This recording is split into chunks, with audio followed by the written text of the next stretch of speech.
네, 오늘 주일 말씀은 누가복음 14장 15절에서 24절, 신약 120페이지입니다.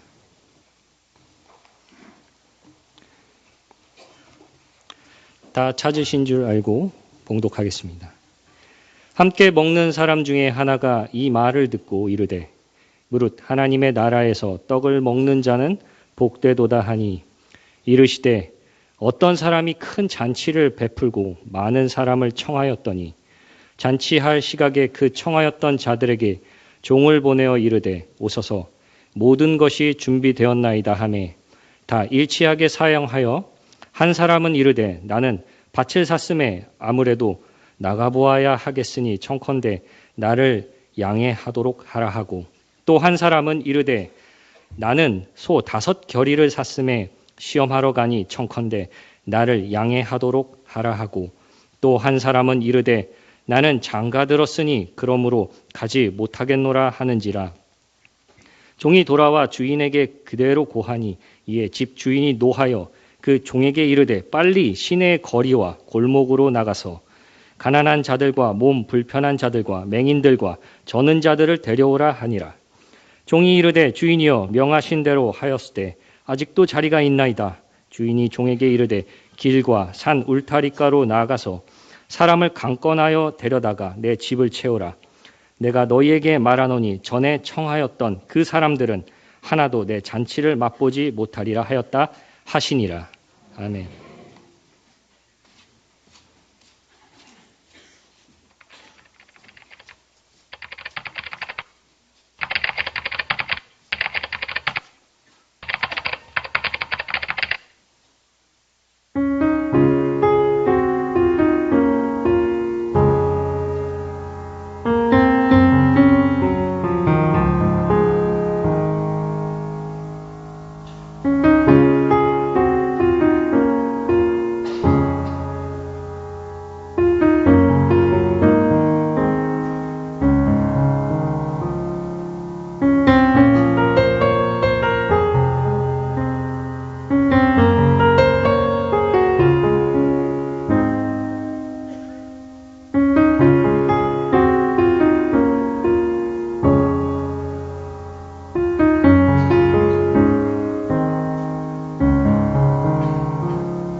전도는 예수님께서 우리에게 주신 지상 명령입니다. 그래서 믿음의 사람들은 늘 예수님께서 주신 그 명령에 대한 사명을 완수하는 것, 그것이 믿는 사람들의 도리인 것입니다. 우리 성도님들 때를 얻든지 못 얻든지 늘 복음을 전하며 복음의 사람들이 다 되시기를 주님의 이름으로 축복합니다. 코로나를 겪으면서 기독교에는 많은 변화가 생겼습니다. 그중에서 실제적으로 기독교 인구가 많이 줄어들었습니다. 한국갤럽 조사에 의하면 과거에 2012년도만 해도 기독교 인구가 전체의 23% 정도 됐었습니다. 그런데 코로나를 겪고 2022년도에 되자 기독교 인구가 15%로 내려앉았습니다. 당시에 10년 전만 해도 10명 중에 2명은 그래도 기독교인이다라고 이야기를 할 수 있었는데 이제는 그렇게 할 수 있는 처지가 아닙니다. 10명 중에 1명 조금 더 되는 숫자만 기독교인이 된 것입니다. 특별히 다음 세대는 이거보다 더 심각합니다. 전체가 15%라면 다음 세대는 2%에서 3%까지 더 떨어지고 있습니다. 매우 심각한 수준인 것이죠. 뿐만 아니라 이 통계에서 한 단계 더 깊이 들어가 보면 전체 기독교 인구 중에서 실제로 교회에 나오지 않는, 자신이 기독교인이지만 교회에 나오지 않는 기독교인이 따로 있다라는 사실입니다. 이것이 기독교에 관련된 설문조사를 할 때 이 사람도 포함되어 있습니다. 자신이 기독교인이라 생각을 하고 있지만은 교회에 나오지 않는 사람을 일컬어서 가나안 성도라고 이야기합니다. 여러분, 가나안을 거꾸로 하면 어떻게 되죠? 안 나가, 이렇게 됩니다. 그래서 가나안 성도는 나는 크리스찬이라고 이야기하지만 교회는 안 나간다라고 하는 성도들이죠. 이 가나안 성도들이 갈수록 많아지고 있는데 이 가나안 성도는 코로나를 겪으면서 더 많아지기 시작했습니다. 화면을 한번 보여주시겠습니까? 2012년도에는 이 가나안 성도가 10명의 성도들이 있다면 한 1명 정도 교회를 안 나오는 성도였습니다. 그런데 코로나를 겪으면서 이 가나안 성도가 무려 29%, 거의 30%에 육박하고 있습니다. 10명 중에 한 3명 정도는 나는 크리스찬이라고 이야기하고 당신 교회 다니십니까 하면 설문지에 체크는 합니다. 기독교인이라고 체크는 해요. 그런데 실제로 10명 중에 한 3명은 교회에 나오지 않고 있다는 사실입니다. 그래서 우리는 전도의 전략을 2가지로 세워야 합니다. 먼저는 믿지 않는 자들을 전도하는 전도 전략을 분명히 세워야 합니다. 그리고 또 하나는 교회는 나온다고 이야기를 하고 그리고 기독교인이라고 이야기를 하지만 실제로 이 자리에 오지 않는 사람들을 위한 전도 전략까지도 세워야 한다는 것이죠. 이번에 우리 교회가 5월 21일 창립기념주일에 예수생명잔치라는 전도 행사를 계획하고 있습니다. 그리고 기도하고 있습니다. 이때에 우리도 이제 작정을 해야 되는데 2 종류의 사람을 작정하시길 바랍니다. 먼저는 믿지 않아서 정말로 복음을 모르는 사람에 대한 부분도 내 주변에 누가 아직까지도 복음을 모를까라고 생각한 사람을 위해서 작정을 1차로 마음속에 하시고, 또 하나의 작정은 내 주변에 이전에는 교회를 다녔지만 지금은 교회에 오지 않는 사람들이 주변에 많이 있다는 사실입니다. 그들도 작정의 대상이 되어야 하는 것입니다. 그래서 어떤 방법이든 예배의 자리에 나와서 복음을 듣고 다시 신앙을 회복하는 그 자리에 우리가 있고 그리고 그곳에 쓰임받는 저와 여러분 되시길 주님의 이름으로 소망합니다. 오늘 본문에는 어떤 사람이 큰 잔치를 베풀었다라고 말씀하고 있습니다. 16절 말씀입니다. 우리 같이 함께 읽겠습니다. 이르시되 어떤 사람이 큰 잔치를 베풀고 많은 사람을 청하였더니, 여기서 어떤 사람은 하나님을 의미합니다. 그리고 큰 잔치는 예수님의 구원을 얻기 위해 천국 잔치를 의미합니다. 다시 말해 하나님께서 예수님을 통해서 구원을 얻을 수 있도록 천국의 잔치를 베풀었다라는 말씀입니다. 오늘 본문에는 1차적으로 천국 잔치에 초대된 인물은 유대인들입니다. 당시 유대인들을 초대할 때 매우 중요한 원칙이 있습니다. 그 원칙은 2번에 걸쳐서 그들을 초대한다는 것입니다. 먼저 첫 번째 초대는 이 잔치에 오겠습니까? 오지 않겠습니까? 라는 올지 안 올지에 대한 기본적인 첫 번째 초대입니다. 그리고 나서 유대인들은 올 것이라고 이야기하면 다시 2번째 초대를 합니다. 종들을 보내기도 하고 편지를 보내기도 하고 초청장을 보내서 이제 오십시오라고 그렇게 초대를 합니다. 오늘 본문에는 2번째 초대의 내용도 나오는데 그 내용이 17절에 나옵니다. 우리 17절 같이 함께 읽겠습니다. 잔치할 시각에 그 청하였던 자들에게 종을 보내어 이르되 오소서 모든 것이 준비되었나이다 하매, 청하였던 자들, 1차적인 초대를 하고 그리고 또 이제 종을 보내서 2차 초대를 하는 순간이었습니다. 그래서 내가 준비가 다 됐으니 이제 다 오십시오. 이제 몇 명이 올지 계산이 다 됐고 그리고 준비를 다 한 겁니다. 그래서 이제 초대를 했습니다. 근데 문제는 그 두 번째 초대에 응답하지 않는다라는 사실입니다. 두 번째 초대에 오지 않은 것은 그 당시에 큰 결례였습니다. 그리고 우리가 생각하는 것보다 더 큰 결례였고 그리고 심지어 초대한 주인의 자존심을 짓밟는 그런 일이라고 그 당시에는 생각했습니다. 오늘 본문에는 첫 번째 초대에 응하고 난 뒤에 이제 두 번째 초대, 실제로 잔치를 베풀어야 하는 그 순간에 오지 않았던 세 종류의, 세 부류의 사람을 소개하고 있습니다. 이들은 공통적으로 잔치에 처음 응했다가 두 번째 확인 차원에서 초대했을 때는 오지 않았던 인물들입니다. 그러면 구체적으로 어떤 이유에 이들이 참여를 하지 않았는지 한 명씩 한번 보겠습니다. 우리 18절 말씀입니다. 우리 18절 같이 함께 읽겠습니다.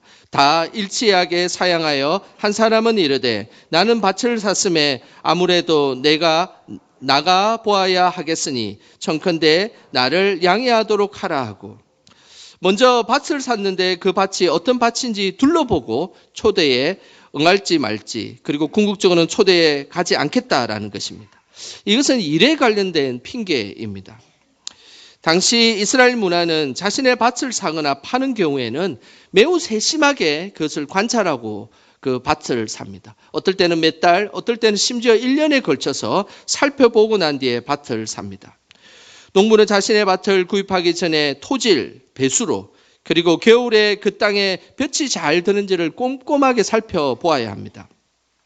팔레스타인 지역은 해가 낮게 뜨는 겨울에 비가 내립니다. 그렇기 때문에 이 햇볕이 잘 들지 않는 땅은 당연히 열매가 많이 맺히지 않기 때문에 그 밭을 사는 것은 실패로 그 밭을 사는 것입니다.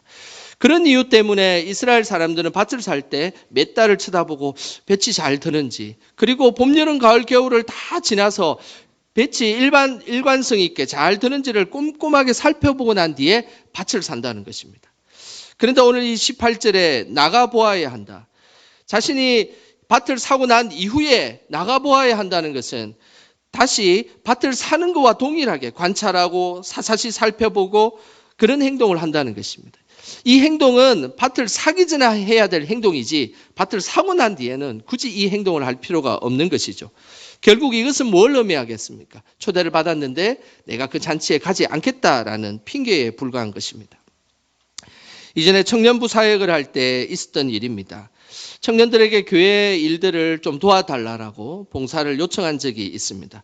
그러면 대부분 10명 중에 9명은 바쁘다는 핑계로 그 요청을 거절합니다.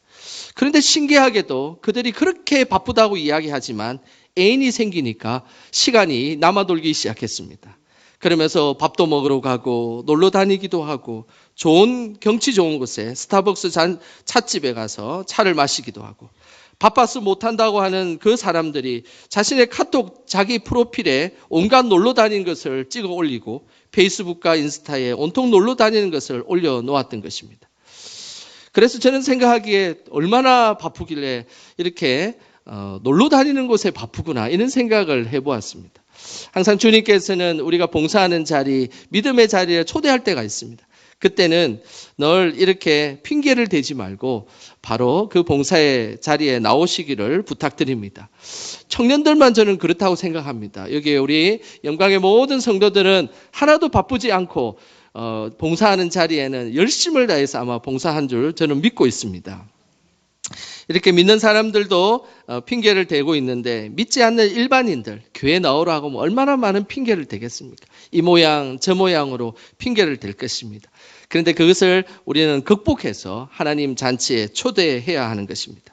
잔치에 참여하지 않는 두 번째 이유는 19절에 또 나와 있습니다. 이들은 어떤 이유를 댈까요? 19절 같이 읽어보겠습니다. 또 한 사람은 이르되 나는 소 5괴리를 샀음에 시험하러 가니 청컨대 나를 양해하도록 하라 하고, 두 번째 이유는 소를 5괴리, 5쌍을 샀다는 겁니다. 이것은 소유에 대한 핑계입니다. 소의 5쌍, 이것은 소 10마리를 샀다는 의미입니다. 당시에 소 한 마리의 값은 100데나리온 정도 했습니다. 노동자 하루 품삯을 10만 원이라고 계산하면 100데나리온은 1000만 원 정도 되는 돈입니다. 그래서 소 한 마리는 1000만 원 정도 주고 사는 것입니다. 지금도 아마 대략 소 한 마리가 한 1000만 원 정도 되는데 예수님 시대나 지금 시대나 소값이 비슷한 것 같습니다. 1000마리짜리 소를 몇 마리 샀다고요? 10마리를 산 겁니다. 그러니 얼마나 많은 소를 샀습니까? 그리고 이 소 한 가격이 매우 비싸기 때문에 소를 사기 전에 많은 사람들이 괜찮은지, 잘 걷는지, 그리고 밥은 잘 먹는지, 그리고 소의 이곳저곳을 만져보면서 근육 상태를 살펴보았을 것입니다. 그런데 천국 잔치에 오라고 하니 소 10마리를 샀는데 시험하러 간다라고 이야기한다는 것은 상식적으로 맞지 않습니다. 소를 사기 전에 벌써 다 테스트는 다 끝났습니다. 굳이 사고 난 이후에 소를 테스트할 필요는 없는 것입니다. 주식과 재테크를 위해서 끊임없이 우리는 바쁠 수 있습니다. 확인하고 또 확인하고. 하지만은 과연 우리는 우리의 영혼에 대해서는 얼마나 확인하고 있습니까? 그리고 나의 믿음의 상태에 대해서는 과연 우리는 얼마나 민감하게 반응하고 있습니까? 누가복음 12장에 보면 부자의 비유가 나옵니다. 그런데 성경은 이 부자를 어리석은 자라고 이야기합니다. 그 이유는 자신의 재산을 지키기 위해 밤을 자지 않고 걱정하고 근심하였습니다. 그러나 정작 그날 밤에 자신의 영혼을 하나님이 데려간다라고 했을 때 도대체 그 많은 재산이 누구의 것이 되겠느냐라고 질문했을 때 부자는 답변하지 못합니다. 그래서 성경은 그 부자를 향해서 어리석은 자여라고 이야기하는 것입니다. 저는 우리가 어리석은 자들이 되지 않기를 소망합니다. 늘 하나님의 것, 믿음, 그리고 소망, 그리고 하나님 주신 그 사랑들을 항상 보존하며 그것에 대해서도 애를 쓰며 그렇게 하나님 앞에 나아가는 것을 하나님은 오늘도 기뻐하신다는 것입니다. 마지막 세 번째 잔치를 거부한 사람은 어떤 이유로 또 잔치를 거부했을까요? 20절 말씀 같이 함께 읽겠습니다. 또 한 사람은 이르되 나는 장가 들었으니 그러므로 가지 못하겠노라 하는지라. 잔치를 거부한 세 번째 사람은 장가를 들어서 가지 못했다라는 것입니다. 이것은 인간관계의 이유로 천국 잔치에 참여하지 못하겠다라는 것입니다. 이 말 역시 핑계에 불과합니다. 잔치가 자신이 생각에 중요하다면 자신의 아내와 그리고 자신의 배우자와 함께 잔치에 참여할 수 있었을 것입니다. 이 세 번째 사람은 특별히 첫 번째와 두 번째 사람에 비해서 더욱더 거칠게 말을 하고 있습니다. 먼저는 첫 번째와 두 번째 사람은 자신의 잔치에 못 간다는 핑계를 대어도 그래도 마지막에 양해를 좀 바랍니다 라고 양해를 구했습니다. 그런데 세 번째 사람은 양해는 구하지 않고 오히려 더 거친 표현을 이야기하고 있습니다. 우리 성경에는 가지 못하겠노라라고 아주 점잖하게 표현되어 있지만 사실은 이것은 매우 거친 표현입니다. 이것을 원어적으로 표현하면 이런 식으로 이해할 수 있습니다. 바빠 죽겠는데 왜 자꾸 이런 제안을 합니까? 정말 부담스럽게 하시네요. 이런 표현입니다. 잔치에 초대한 사람이 무안해지는 경우죠. 본인이 처음에 간다고 해놓고 그 당일날 이제 초대하러 종을 보냈는데 이렇게 무안하게 이야기한다면 그것은 참으로 예의 바르지 못한 일이겠죠. 중동 지역에는 기사도라는 정신이 있습니다. 그것은 누군가에게 자신의 아내와 관련된 이야기를 할 때는 매우 품위 있고 예의 바르게 이야기해야 합니다. 그런데 오늘 이 세 번째 사람은 매우 화가 난 듯 무례하게 이야기하고 있는 것입니다. 이것은 핑계를 넘어서서 적반하장의 모습을 보이고 있는 것이죠. 오늘 주인은 3명의 사람들이 자신의 잔치에 참여하겠다라고 해놓고 정작 당일에 종들을 보냈을 때 거부하는 모습을 보고 이런 모습을 보였습니다. 21절 전반부입니다. 우리 화면을 보시면서 읽어보겠습니다. 종이 돌아와 주인에게 그대로 구하니 이에 집주인이 노하여. 주인은 초대에 응하지 않은 3명의 사람들에 대해서 노했다라고 기록하고 있습니다. 노했다는 말은 오르기조마이라는 헬라어를 쓰는데 이 오르기조마이라는 이 말은 화를 내는데 그냥 화를 내는 게 아니라 혈압이 상승하여서 화를 낼 때 이 표현을 씁니다. 그리고 매우 격렬한 분노를 이야기합니다. 당시 문화로서는 주인이 화를 내는 것이 매우 당연한 일입니다. 중동에서 40년간 생활하면서 성경을 연구한 케네스 베일리라는 아주 유명한 학자가 있습니다. 그 학자는 중동의 눈으로 본 예수라는 책에 초대를 거부한 사람들에 대한 기록, 그리고 그 초대를 거부한 사람들에 대해서 주인이 어떤 태도를 취하는지를 이렇게 기록하고 있습니다. 전에는 친구였던 자들이 이제 내 원수가 되는 쪽을 택했다. 그들에게 가서 이런 모욕을 당했으니 나도 내 마음대로 어떤 조치를 취하겠다는 뜻을 전하라. 자신의 그 잔치에 거부했던 사람들에 대해서 대부분의 그 문화 사람들은 원수가 되는 쪽으로 택했습니다. 그리고 내 마음대로 어떤 조치를 취하겠다는 말은 그야말로 복수하겠다는 이야기입니다. 이것은 오늘날 문화로서는 조금은 이해되지 않는 일이지만, 그러나 그 당시에는 첫 번째 초대에 응했다는 그거 하나만으로 이제 완전히 약속의 관계가 된 것입니다. 그런데 그 약속을 파기하고 약속을 지키지 않는 이 사람들에 대해서 복수를 하는 것, 그것은 당연한 일이라고 그들은 생각했던 것입니다. 하지만 오늘 본문에는 주인은 분노하고 화는 내었습니다. 그런데 이 분노를 가지고 복수는 하지 않았다는 사실입니다. 오히려 주인은 초대할 사람을 바꾸어서 분노를 은혜로 바꾸어 버렸습니다. 오늘 그 장면이 21절에 나옵니다. 우리 21절 말씀 같이 함께 읽겠습니다. 종이 돌아와 주인에게 그대로 구하니 이에 집 주인이 노하여 그 종에게 이르되 빨리 시내의 거리와 골목으로 나가서 가난한 자들과 몸 불편한 자들과 맹인들과 저는 자들을 데려오라 하니라. 주인은 자신의 초대에 응하지 않는 자들에 대해서 복수하지 않았습니다. 이 모습은 일반적이지 않는 모습이었습니다.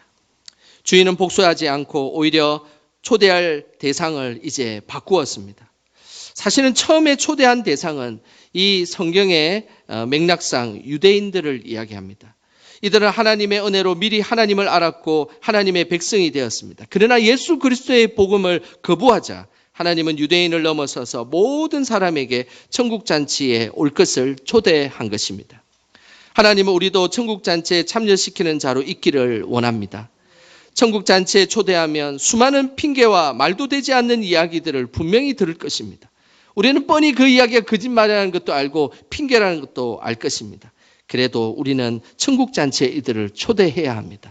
왜냐하면 그것이 하나님의 마음이기 때문입니다.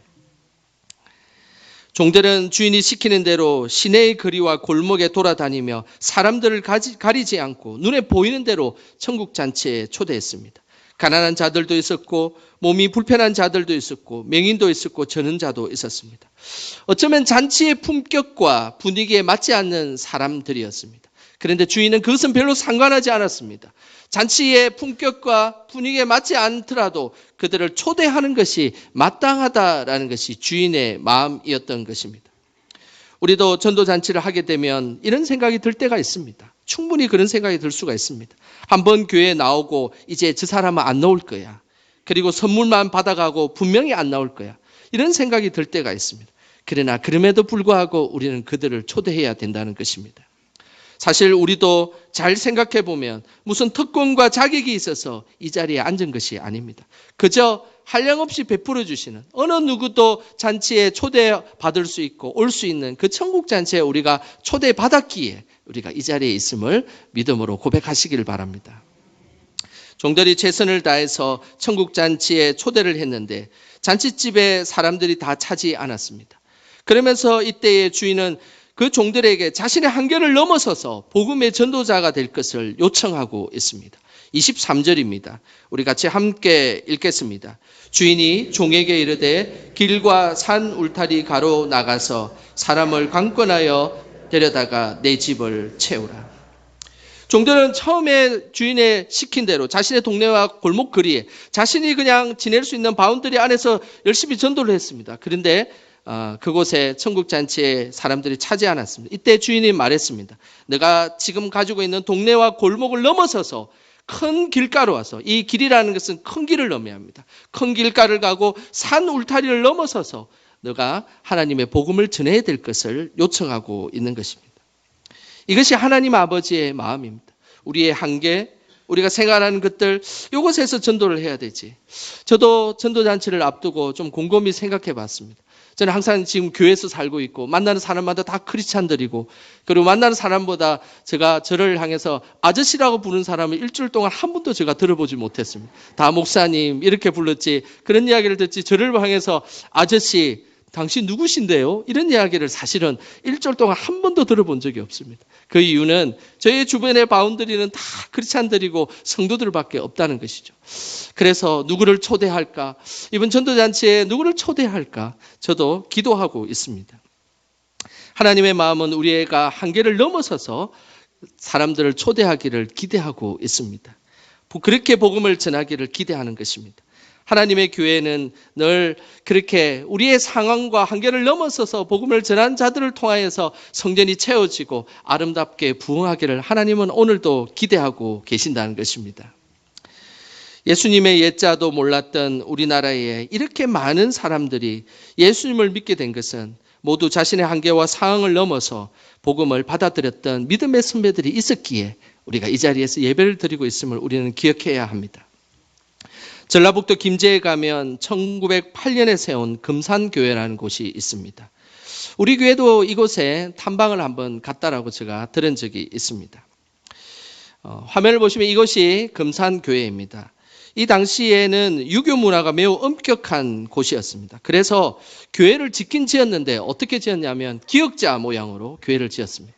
기역자 모양으로 교회를 지은 이유는 이쪽 통로에는 남자들이 예배를 드리고 이쪽 통로에는 여자들이 예배를 드리고 이렇게 예배를 드리기 때문에 기역자 모양으로 예배를 드린 것입니다. 그만큼 유교 문화가 강했던 시대의 모습인 것이죠.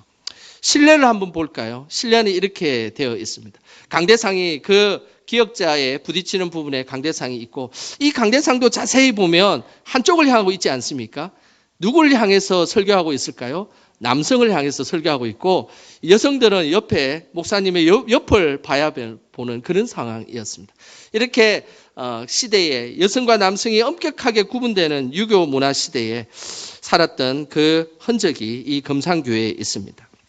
이 금산교회가 시작된 것은 조덕삼이라는 사람에 의해서 시작되었습니다. 어느 날 데이트 선교사님이 오셔서 김제 지역에 선교를 하러 나왔습니다.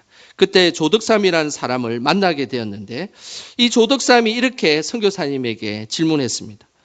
아니 어떻게 그렇게 살기 좋은 당신의 나라를 포기하고 이 가난한 조선 땅에 왔습니까? 이때 선교사님이 말씀하시기를 하나님의 특별한 사랑 때문입니다 라고 전했습니다. 선교사님의 그 복음 전하는 것을 귀중하다는 것을 이 조덕삼이라는 것이 알게 된 거예요. 그렇게 잘 사는 나라에서 왜 이렇게 가난한 나라에 와서 전도를 하냐는 것입니다. 유교 정신에 투철한 보수 집안의 조덕삼은 헌신의 삶을 살기로 작정하고 데이트 선교사님의 용기에 감동했고 이후 사랑채를 내어 예배를 보도록 했습니다. 이것이 금산교회의 출발입니다. 아무리 생각해도 전도하러 올 이유가 없는데 전도하러 온 그 사랑을 깨닫고 자신의 사랑채를 내어줘서 그곳에서 예배를 드리게 했는데 그것이 금산교회의 출발이 되었습니다. 그런데 이 조덕삼이라는 분 집에는 이자익이라는 머슴이 있었습니다. 이자익 머슴이 어깨너머로 천자문을 배우는데 너무나 천자문을 줄줄줄줄 외우는 모습을 보고 이 머슴을 공부를 시켜야 되겠다라는 생각을 가졌던 것입니다. 이자익은 자라서 금산교회 열심히 다니고 그리고 함께 이제 금산교회에서 이자익과 이 조덕삼이라는 분이 같이 신앙생활을 하게 됐습니다. 그러면서 세월이 좀 지나면서 어느 날 교회에 장로 투표를 하게 되었습니다. 공교롭게도 장로 투표를 했는데 두 사람이 경합이 일어난 겁니다. 이자익 머슴과 조덕삼이라는 사람이 두 사람이 이제 최종 후보로 나오게 된 겁니다. 이제 장로님을 한 분 뽑아야 되는데 투표 결과가 어떻게 되었을까요? 이자익 머슴이 장로에 선출이 된 것입니다. 조덕삼이라는 사람은 매우 복잡한 마음이 아마 들었을 것입니다. 하지만은 순순히 그것을 받아들였습니다. 그리고 나서 이자익 장로님을 신학 공부를 시켜서 목사 안수를 받게 하였습니다. 그리고 나서 오히려 금산교회 담임 목사님으로 초대를 한 것입니다. 그때 조덕삼은 금산교회 이제 장로님이 되었습니다. 항상 조덕삼 장로님은 자신의 머슴이었지만 이자익 목사님이 설교할 때마다 항상 맨 앞에 앉아서 설교할 때마다 아멘, 아멘 하면서 그렇게 은혜를 받았다라고 이야기하고 있습니다. 이 분이 이장익 목사님이시고 또 옆에 있는 분이 조득삼 장로님이십니다. 복음의 능력은 신분을 초월하는 것입니다. 복음은 모두에게 공평하게 전해지는 것입니다. 그리고 그 복음을 통해서 우리가 하나님 나라에 가는 것도 모두가 공평합니다. 우리가 어떤 신분, 그리고 어떤 가진 것들, 이런 것과는 전혀 상관이 없습니다. 모든 복음은 공평하게 우리에게 전해지고, 그리고 그 구원의 초대도 모든 사람에게 공평하게 초대된다는 사실을 우리는 기억해야 되는 것입니다. 우리는 하나님께 복음의 열정을 회복시켜 달라고 기도해야 합니다. 다시금 침체되어 있는 한국교회를 살리고 우리 교회를 향하신 하나님의 뜻을 이룰 수 있도록 우리는 열심을 다해서 기도해야 합니다. 또한 우리는 믿든지 믿지 않든지 그것은 상관없이 그들을 초대하고 강권적으로 데려올 수 있도록, 그리고 내 집을 채우라는 그 명령에 우리는 순종해야 되는 것입니다. 이번 예수 전도잔치를 통해서 힘차게 복음을 전하며 하나님 앞에 영광 돌리는 저와 여러분 되시길 주님의 이름으로 축원합니다. 기도하겠습니다. 하나님 아버지, 부족한 저희들에게 복음을 알게 하시고 구원을 주셔서 감사드립니다. 복음을 위해 목숨을 걸었던 선교사님들의 사랑을 우리도 배우게 하시고 다시금 전도의 열정을 회복시켜 주시옵소서. 이번 예수 생명 전도잔치를 통해서 우리 교회가 차고 넘치는 역사가 일어나게 하여 주시고 코로나로 떠났던 성도들이 다시 돌아오는 놀라운 일을 경험하게 하옵소서. 땅끝까지 복음을 전하길 원하시는 예수님의 이름으로 기도드립니다. 아멘.